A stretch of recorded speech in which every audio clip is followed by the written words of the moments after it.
લે આવા ગવા શું છે ભાઈ? અરે જોને મારે 12 પૂરું થયું છે ને હવે આઈટી ફિલ્ડમાં આગળ વધવાનો વિચાર છે. હા તો વયું જ જવાય આઈટી માં. પણ આપણા સુરતમાં તો એવી કેટલી એકેડમી છે જ્યાં થિયરિકલ ભણાવે છે, પણ મારે થિયરિકલ નથી ભણવું, મારે પ્રેક્ટિકલ ભણવું છે જેથી આગળ લાઈફમાં કામ આવે. અરે એવું હોય ત્યારે મને વાત કરાય ને, આપણે અહીંયા મોટા વાળા સામે રિજોઈસ વાળા છે જ ને. એની ખાસિયત શું છે? અરે રિજોઈસ ટેલેન્ટ એકેડમી માં છે ને જે આઈટી માં જે ઘણા વર્ષોથી કામ કરે છે ને એવા આઈટી નિષ્ણાંતો દ્વારા જ તને ભણાવવામાં આવશે. હાલ હું તને પેલા લઈ જાઉં પછી બીજી વાત. હાલો હાલો હાલો.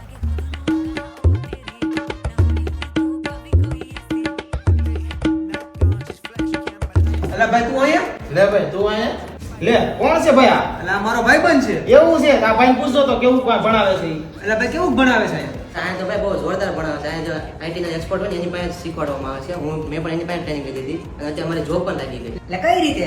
મને છે ને આ ઇન્ટરવ્યુની ખતરનાક પ્રેક્ટિસ કરાવી એનાથી મારું પ્લેસમેન્ટ થઈ ગયું. જોયું ને મિત્રો, તમારી સામે લાઈવ ડેમો આપી દીધો તો મારા મિત્રો રાહ એની જુઓ છો. હવે રિજોઈસ ટેલેન્ટ એકેડમી ની મુલાકાત લઈ લો અને બધું જોઈ આવો ને જાણી આવો.